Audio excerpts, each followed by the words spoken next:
आज हम paper number 5 का क्वेश्चन नंबर 62 पढ़ेंगे। तो 62 नंबर क्वेश्चन क्या है, चिंतन क्या है और बालकों में हम चिंतन को विकास करने के कौन कौन सी विधियां हैं वो यूज कर सकते हैं। तो चिंतन क्या होता है? मनुष्य एक सामाजिक प्राणी है, चिंतन की जरूरत उसे पड़ती है। तो किसी भी चीज़ को सोचने विचारने की जो प्रक्रिया होती है वो चिंतन होती है। कोई भी समस्या आती है तो समस्या के साथ हमारा चिंतन शुरू होता है और जैसे समस्या चलती जाती है उसका जब तक समाधान नहीं होता वो चिंतन की प्रक्रिया है वो हमारे माइंड में चलती रहती है।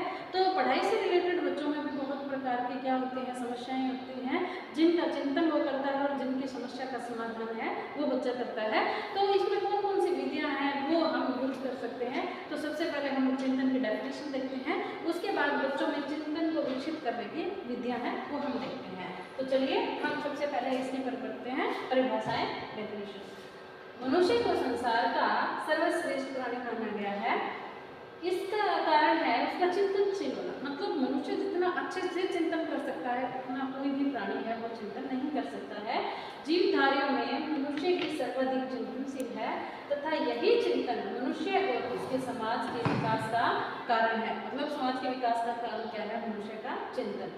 शिक्षा के द्वारा मनुष्य की चिंतन शक्तियों को विकसित किया जाता है, मतलब एजुकेशन के द्वारा हम उसके चिंतन करने की शक्तियाँ, उसके चिंतन करने के तरीके वो हम बदल सकते हैं। मनुष्य के सामने कभी कभी किसी भी समस्या का उपस्थित होना स्वाभाविक है। समस्याएं हैं वो सामाजिक प्राणी है, उसके जीवन में आती रहती हैं। तो ऐसी दशा में क्या है उस समस्या का समाधान करने के उपाय सोचने लगता है कि इस समस्या का समाधान है वो कैसे किया जाए। वह इस बात पर विचार करना प्रारंभ कर देता है कि समस्या को किस प्रकार सुलझाया जा सकता है और उसके इस प्रकार सोचने और विचार करने की प्रक्रिया को ही क्या कहते हैं? चिंतन कहते हैं। कोई भी समस्या आती है उसका जो समाधान है वो कैसे किया जाए वही क्या होता है? चिंतन होता है। दूसरे शब्दों में चिंतन विचार करने की वह मानसिक प्रक्रिया है जो किसी समस्या के कारण प्रारंभ होती है उसके अंत तक चलती रहती है। तो ये हमारी क्या है? एक मानसिक प्रक्रिया है जो कोई भी समस्या आती है उसके साथ शुरू होती है और जब तक वो समस्या का समाधान नहीं होता तब तक वो चिंतन है वो चलता रहता है। तो चिंतन के अर्थ को अधिक स्पष्ट करने के लिए जो विभिन्न मनोवैज्ञानिक है उन्होंने अपनी अलग अलग डेफिनेशन दी हैं। तो चलिए हम इनके डेफिनेशन करते हैं। तो सबसे पहले वैलेंटाइन ने क्या डेफिनेशन दी थी कि चिंतन शब्द का प्रयोग उस क्रिया के लिए किया जाता है जिसमें श्रृंखलाबद्ध विचार किसी लक्ष्य या उद्देश्य की ओर अविराम गति से प्रभावित होते हैं। तो वैलेंटाइन ने क्या कहा था कि ये एक श्रृंखलाबद्ध प्रक्रिया है, मतलब समस्या के साथ ये शुरू होती है, उसके बाद समस्या कैसे उसके रीजन का पता लगाना ये भी चिंतन है और उसके समाधान तक जाना तो ये भी क्या है? चिंतन है। तो किसी भी लक्ष्य या उद्देश्य तक क्या होती है? ये अविराम गति से प्रभावित होती है। उसके बाद रोज ने क्या कहा था? चिंतन मानसिक प्रक्रिया का ज्ञानात्मक पहलू है या मन की बातों से संबंधित मानसिक प्रक्रिया है। तो राइबर ने क्या कहा था? हमारे मन से जो रिलेटेड जो बातें हैं तो वो क्या होती हैं?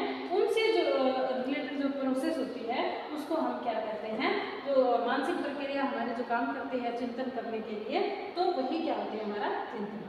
राइबर ने क्या कहा था? चिंतन इच्छा संबंधी प्रक्रिया है, ये हमारी इच्छा पर डिपेंड करता है जो किसी असंतोष के कारण आरंभ होती है और प्रयास और त्रुटि के आधार पर चलती हुई उस अंतिम स्थिति तक पहुंच जाती है जो इच्छा को संतुष्ट करती है। तो राइबर ने क्या कहा था? ये जो चिंतन है वो किसी चीज के असंतोष के कारण प्रारंभ होता है तो तब तक चलता है जब तक हमारी इच्छा है वो संतुष्ट नहीं हो जाती। तो इन परिभाषाओं से यह स्पष्ट है कि चिंता मानसिक प्रक्रिया का ज्ञानात्मक पक्ष है, मतलब कि चिंता होती है वो पूरी की पूरी हमारी मानसिक प्रक्रिया पर डिपेंड करती है। यह प्रक्रिया किसी विशेष उद्देश्य की ओर लक्षित होती है, मतलब कोई समस्या है उसका समाधान ढूंढना, सबसे पहले उसके कारण देखना, उसके समाधान ढूंढना, तो इसका एक विशेष उद्देश्य हो जाता है। तो इसमें इच्छा तथा असंतोष का महत्व है। इच्छा तथा असंतोष मनुष्य को चिंतन करने के लिए विवश करते हैं। तो चिंतन बेसिकली किस पे डिपेंड करता है? मनुष्य की इच्छा और असंतोष पे डिपेंड करता है। तो अब हम देखते हैं चिंतन की विशेषताएं कौन कौन सी होती हैं। तो सबसे पहले C.T. मॉर्गन के अनुसार वास्तव में प्रतिदिन की वार्ता में प्रयोग में होने वाले चिंतन शब्द की विभिन्न क्रियाओं की संरचना निहित है। इसका संबंध गंभीर विचारशील क्रिया से है और इस दृष्टि से चिंतन की विशेषता आवश्यकताएं निम्न प्रकार है। मतलब चिंतन है वो मनुष्य जब सुबह उठता है उसके साथ ही शुरू हो जाता है कि आज हमें कौन सा उद्देश्य की पूर्ति करनी है, कौन कौन से काम करने हैं, और जब तक हम सोते नहीं हैं तब तक ये चिंतन है वो हमारे माइंड में लगातार है वो चलता रहता है। तो सबसे पहले हम देखते हैं ये क्या होती है, एक मेंटल प्रोसेस होती है, मानसिक प्रक्रिया होती है। चिंतन मनुष्य की इच्छा, असंतोष, कठिनाई तथा समस्या के कारण होने वाली मानसिक प्रक्रिया है।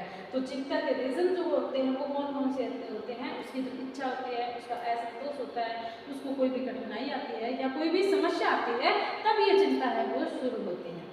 उसके बाद देखिए समस्या समाधान। मार्शेट के अनुसार चिंतन उस समय प्रारंभ होता है जब व्यक्ति के समझ कोई समस्या उपस्थित होती है और उसका समाधान खोजने का प्रयत्न करता है। तो समस्या समाधान के लिए सबसे जरूरी क्या है, चिंतन करना उसका। तो सबसे पहले कोई भी समस्या आती है तब से चिंतन है वो शुरू होता है, उसके रीजन निकालने हैं या उसका सोल्यूशन करना है, तब तक ये चिंतन है ये चलता रहता है। उसके बाद समस्या समाधान तक चलने वाली प्रक्रिया, जैसे मैंने अभी आपको बताया कोई भी समस्या आती है तो चिंतन तब से शुरू होता है और तब तक खत्म नहीं होता जब तक उस समस्या का समाधान नहीं हो जाता है। इस प्रकार चिंतन एक पूर्ण और जटिल मानसिक प्रक्रिया है जो समस्या की उपस्थिति के समय से प्रारंभ होकर उसके समाधान के अंत तक चलती जाती है। जो मैंने अभी आपको बताया, समस्या शुरू होते ही चिंतन शुरू होता है कि ये समस्या है किन कारणों से हुई है, और जब तक उसका समाधान नहीं होता तब तक चिंतन है वो अपने माइंड में लगातार चलता रहता है। उसके बाद है इसके विशिष्ट गुण कौन कौन से हैं। जो चिंतन है वो मानव का एक विशिष्ट गुण है और जिसकी सहायता से वह अपनी पंवर अवस्था के समय अवस्था तक पहुंचने में सफल हुआ है। मतलब विशिष्ट गुण कैसे है कि मनुष्य है वो सबसे पहले आदिवासी था, धीरे धीरे उसमें सभ्यता का विकास हुआ, संस्कृति का विकास हुआ, सोचना प्रारंभ हुआ, उसने सभ्य तरीके से रहना प्रारंभ हुआ। तो यहाँ तक इस आज जो हम जिस स्टेज पे हैं वहाँ तक पहुँचने में उसके जो चिंतन है उस वो क्या है, एक विशिष्ट गुण है। उसके बाद है भावी आवश्यकता की पूर्ति हेतु व्यवहार। चिंतन किसी वर्तमान या भावी आवश्यकता को पूर्ण करने के लिए इस प्रकार का व्यवहार है। हम अंधेरा होने पर बिजली का स्विच दबाकर प्रकाश कर लेते हैं और मार्ग पर चलते हुए सामने आने वाले मोटर को देखकर एक और दूसरी ओर हट जाते हैं। तो ये भावी आवश्यकता की पूर्ति है। मतलब हमें लाइट की जरूरत कब पड़ती है, जब अंधेरा हो जाता है तब हमें लाइट की जरूरत पड़ती है और तभी हम आगे रास्ता देखते हैं। तो ये क्या है, हमारे भावी व्यवहार है कि हमें लाइट की जरूरत है, वो आगे आने वाली समस्या के लिए हमें लाइट की जरूरत पड़ रही है। उसके बाद इसके मल्टीपल ऑप्शन कौन कौन से हैं, अनेक विकल्प कौन कौन से हैं, ऑप्शन कौन से हैं। चिंतन की सहायता से व्यक्ति अपनी समस्या का समाधान करने के लिए अनेक उपायों पर विचार करता है। कोई भी समस्या है उसको समाधान करने हैं तो उन पर विचार करता है। अंत में वह उनमें से एक का प्रयोग करके अपनी समस्या का समाधान कर लेता है। तो उसके माइंड में है वो बहुत सारे समाधान आते हैं तो उनमें से एक समाधान को यूज करके अपनी समस्या का समाधान कर लेते हैं। तो ये थी चिंतन की विशेषताएं। चिंतन में कौन कौन सी विशेषताएं होती है, मानसिक प्रक्रिया होती है, समस्या का समाधान होता है, विशिष्ट गुण होते हैं, भावी आवश्यकता की पूर्ति तो व्यवहार। उसके बाद हम देखते हैं चिंतन के टाइप्स हैं वो कौन कौन से होते हैं, चिंता है वो किस किस प्रकार की होती है। तो सबसे पहले हम देखते हैं प्रत्यात्मक चिंतन। प्रत्यात्मक चिंतन क्या होता है, इस चिंतन का संबंध है वो पूर्व निर्मित प्रत्ययों से होता है जिसकी सहायता से भविष्य के किसी निश्चय पर पहुंचा जा सकता है। जैसे कुत्ते को देखकर बालक के मन में प्रत्यय का निर्माण कर लेता है, अतः जब भी वह भविष्य में कुत्ते को फिर से देखता है वह उसकी ओर संकेत करके कहता है कुत्ता। मतलब बच्चा क्या करता है, उसको आइडेंटिफाई करता है। बच्चा फर्स्ट टाइम कोई चीज़ देखता है तो हम उसको उसका नाम बता देते हैं। धीरे धीरे उसको बार बार देखेगा तो उसका हैबिचुअल हो जाएगा और उसका नाम उसे याद हो जाएगा। तो ये क्या होता है प्रत्यात्मक चिंतन, मतलब किसी चीज़ को प्रत्यक्ष देखना और उसको अपने माइंड में विकसित करना। इस चिंतन में भाषा और नाम का प्रयोग किया जाता है। इसमें भाषा भी होती है, हमने बच्चे को एक्सप्रेस किया, बोल के बताया कि ये क्या चीज़ है, और उसके बाद उसका एक नाम भी है पर्टिकुलर, जैसे एग्जाम्पल के द्वारा बताया गया है कि बच्चा कुत्ते को देखता है और दोबारा से देखता है तो उसके माइंड में उसका नाम याद आ जाता है कि ये कुत्ता है। तो इसमें भाषा और नाम दोनों चीज़ों का यूज किया जाता है। उसके बाद हम देखते हैं तार्किक चिंतन। लॉजिकल थिंकिंग कौन सी होती है, यह सबसे उच्च प्रकार का चिंतन है। इसका संबंध किसी अन्य समस्या के समाधान से होता है। जॉन डीवी ने इसको विचारात्मक चिंतन की संज्ञा दी है। तो विचारात्मक चिंतन है वो सब चिंतन है। किसी भी चीज़ के लिए हम कोई भी विचार करते हैं तो वो हमारा क्या होता है, चिंतन। उसके बाद है प्रत्यक्षात्मक चिंतन, जो हमारे प्रत्यक्ष होता है। इस चिंतन का संबंध पूर्व अनुभवों पर आधारित वर्तमान की वस्तुओं से होता है। जैसे माता पिता है, वो बाजार से लौटने पर यदि बालक को उनसे काफ़ी दिनों तक चॉकलेट मिल जाती है, तो अब जब भी वे बाजार से लौटते हैं तभी उसका विचार उसके मस्तिष्क में आता है और वह दौड़ता हुआ उनके पास जाता है। और निम्न स्तर का चिंतन है, मतलब बच्चे के लिए पेरेंट्स अगर डेली चॉकलेट ला रहे हैं तो एक दिन वो नहीं भी लेके आते हैं तो क्या होगा, बच्चा चॉकलेट लेने के लिए उनकी तरफ दौड़ेगा। तो ये क्या है, एक प्रत्यक्षात्मक चिंतन है। तो कई बार हम क्या करते हैं, हमारी हैबिट होती है कि हम कई बार कहीं कोई फिक्स जगह कर लेते हैं, उसी जगह हमेशा हम जूते को उतारते हैं। तो जूते उतारने की वो जगह है वो हमारी फिक्स है, लेकिन अगर हमने किसी दिन उस जूते उतारने की जगह को चेंज कर लिया तो हम आते ही उस फिक्स जगह पे जाएंगे जो हमारी पहले थी। तो ये क्या है, ये प्रत्यक्षात्मक चिंतन है, जो हमारे माइंड में पहले से क्या होता है, फिक्स होता है। इसमें भाषा और नाम का प्रयोग नहीं किया जाता, इसमें ना कोई भाषा होती है ना कोई नाम होता है। ये तो एक हैबिचुअल होती है, हमारी हैबिट है जो चलती आ रही है, उसी को हम क्या करते हैं, बिना सोचे समझे ही उसको रिपीट कर देते हैं। इसीलिए इसमें भाषा और नाम का प्रयोग नहीं किया जाता है। उसके बाद हम देखते हैं कल्पनात्मक चिंतन कौन सा होता है। इस चिंतन का संबंध है वो पूर्व अनुभवों पर आधारित भविष्य से होता है। जब माता पिता बाजार जाते हैं तब बालक कल्पना करता है कि वे वहाँ से लौटने पर उसके लिए टॉफी लाएंगे, और इस चिंतन में भाषा और नाम का प्रयोग नहीं किया जाता है।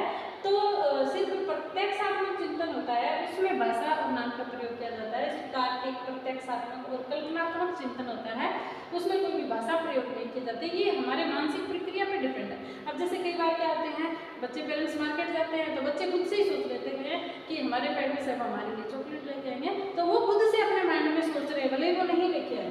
तो ये क्या होता है, कल्पनात्मक चिंतन होता है, बच्चा है वो कल्पना कर रहा है। उसके बाद चिंतन के विकास के उपाय। बच्चे होते हैं तो बच्चों में शिक्षा के प्रति है वो उनके चिंतन की जो प्रक्रिया है वो विकसित करनी है। वो जरूरी है कि उसको चिंतन है वो कैसे करना है, उसका विकास कैसे होगा। तो क्रो एंड क्रो के अनुसार स्पष्ट चिंतन की योग्यता सफल जीवन के लिए आवश्यक है। मतलब चिंतन क्या होना चाहिए, बिल्कुल स्पष्ट होना चाहिए। जो लोग उद्योग, कृषि या किसी मानसिक कार्य में दूसरों के आगे होते हैं, वे अपने प्रभावशाली चिंतन की योग्यता से साधारण व्यक्ति में श्रेष्ठ होते हैं। अब कई बार एक ही टाइप का बिजनेस है वो दो लोग कर रहे हैं, तो उनमें डिफरेंस क्या होता है, चीज़ें सेम है, फैक्ट्री सेम है, इंसान सेम है, तो एक का जो सोचने का तरीका होता है वो उस दूसरे की अपेक्षा श्रेष्ठ होता है, तो उसका बिजनेस है वो उससे ज़्यादा अच्छा होता है।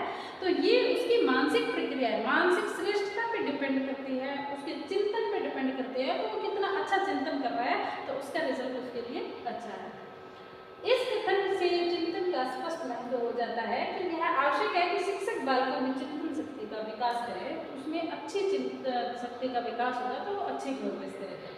सबसे पहले है ज्ञान चिंतन का मुख्य स्तंभ है, अतः शिक्षक को बालकों को ज्ञान का विस्तार करना चाहिए। तो अगर बच्चे को ज्ञान किसी चीज़ का अच्छा है तो उसका चिंतन ऑटोमेटिकली अच्छा होगा। अगर किसी चीज़ के बारे में बच्चे को नॉलेज ही नहीं है तो वो क्या चिंतन करेगा, वो चिंतन नहीं कर पाएगा। उसके बाद है उत्तरदायित्व चिंतन को प्रोत्साहित करता है। मतलब अगर किसी चीज़ का उत्तरदायित्व आ गया है कि ये काम हमें करना पड़ेगा, तो क्या होता है, चिंतन की जो क्षमता है वो तेज हो जाती है, प्रोत्साहित हो जाता है। शिक्षक को बालकों के उत्तरदायित्व के कार्य सौंपने चाहिए, मतलब बच्चों को रेस्पॉन्सिबल बनाना चाहिए। तो किसी चीज़ का उत्तरदायित्व उसको देना चाहिए। जैसे मॉनिटर होता है, उसको क्या उत्तरदायित्व होता है कि वो बच्चों को बाहर नहीं निकलने दे, फालतू के काम नहीं करने दे, फालतू में बोलने नहीं दे। तो ये क्या होता है, ये बच्चे को उत्तरदायित्व बना देते हैं। उसके बाद है प्रयोग, अनुभव, निरीक्षण चिंतन को शक्तिशाली बनाते हैं। मतलब जैसे हम कोई भी प्रयोग करते हैं, साइंस का प्रयोग करते हैं, तो प्रैक्टिकली उन चीज़ों को कर पा रहे हैं और प्रैक्टिकली उन चीज़ों के बारे में सोच भी पा रहे हैं, तो इससे जो सोचने की जो शक्ति है वो विकसित होती है। अतः शिक्षक को बालकों की रेंज से संबंधित वस्तुएं जुटानी चाहिए। मतलब उनको ऐसी चीज़ें, बच्चे को क्रिटिकल चीज़ें देनी चाहिए ताकि वो उनके बारे में सोचने के लिए मजबूर हो जाए, उसको सोचना पड़े। उसके बाद है शिक्षक को बालकों को विचार करने और अपने विचारों को व्यक्त करने के लिए प्रोत्साहित करना चाहिए। अब बच्चे को क्या करना चाहिए, कोई पॉइंट दे दिया तो उसके ऊपर बच्चे को सोचने के लिए और उसकी जो थॉट है वो बोलने के लिए उसको प्रोत्साहित किया जाए। ताकि दो बच्चे हैं, 3 बच्चे हैं, सोचे हैं तो उनके सोचने की क्षमता है, उनके चिंतन की क्षमता है वो अलग अलग होगी। तो टीचर को पता लगेगा कि कौन से बच्चे के जो चिंतन शक्ति है वो ज़्यादा विकसित है। उसके बाद है शिक्षक को बालकों में निष्क्रिय रटने की आदत नहीं पड़ने देनी चाहिए, क्योंकि इस प्रकार से रटना चिंतन का बोझ है। मतलब बच्चा जो रटेगा किसी चीज को वो सोचेगा नहीं, उसके बारे में चिंतन ही नहीं करेगा, तो उसमें तार्किक चिंतन की जो क्षमता है वो उसकी धीरे धीरे खत्म हो जाएगी। मतलब कोई भी चीज उसके सामने है वो उस चीज को अपने माइंड में रट लेगा, लेकिन इस चीज के रीजन क्या है, कोई समस्या आती है तो उसका समाधान कैसे करना है, तो ऐसी चीजें हैं वो बच्चा नहीं सोच पाएगा, नहीं जान पाएगा।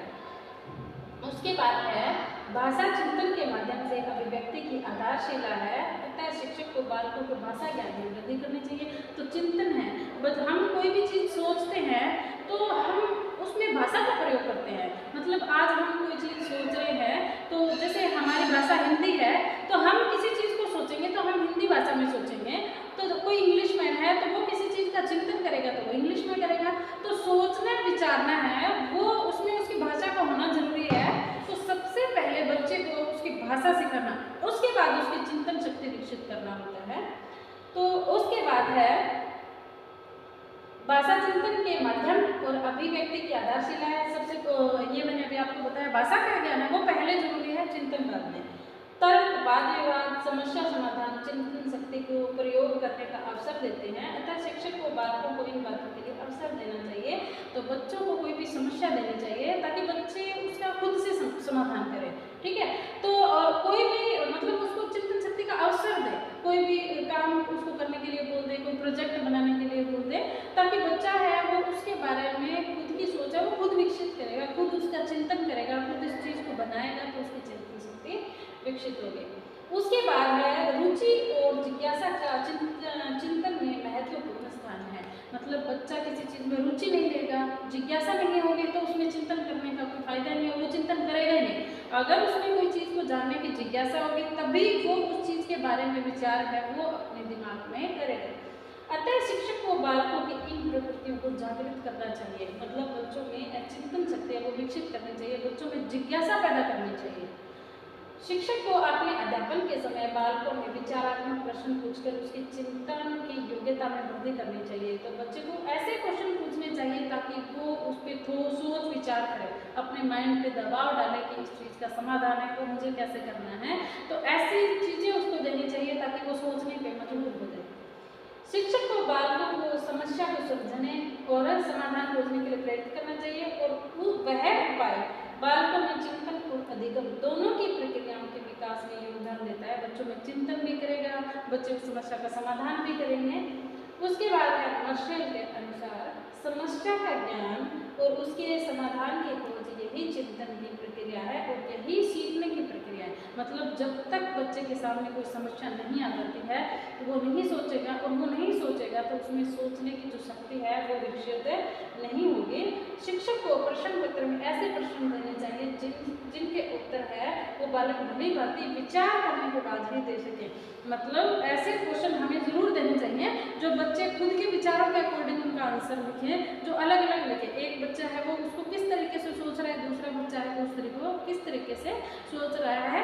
इसीलिए हमें बच्चों को ऐसी चीज़ें देनी चाहिए जिनसे बच्चा है वो ज़्यादा से ज़्यादा सोचने के लिए मजबूर हो। अनेक ऐसी समस्याएं बच्चों को देनी चाहिए ताकि उनका समाधान है वो अपनी तर्क क्षमता के अनुसार निकालें। इससे उनकी तर्क शक्ति भी बढ़ेगी, उसमें चिंतन करने की और समस्या का समाधान करने की शक्ति है वो विकसित होगी। तो इसी के साथ हमारा ये क्वेश्चन नंबर 62 समाप्त होता है। Thank you.